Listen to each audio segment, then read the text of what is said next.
Guys, তিপন্নাদের গাছে অনেক লেবু হয়েছে, তোমাদেরকে তো আগেই দেখিয়েছিলাম।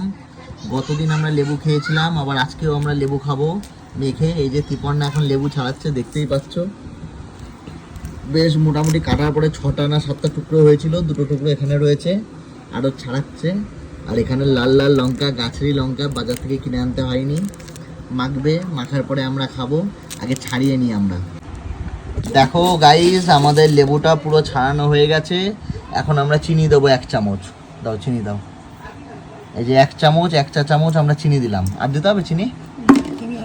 1 চা চামচ চিনি দিলাম, যেহেতু লেবুটা অলরেডি ভালোই মিষ্টি, আমরা একটু খেয়ে দেখেছি।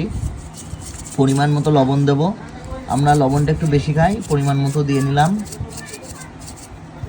এই যে লবণটা মিশিয়ে নিলাম। আর আমাদের পাকা পাকা লঙ্কা, 3টে লঙ্কা আমরা নিয়েছি, কিন্তু লঙ্কা দেখতে এরকম হলেও খুব ঝাল।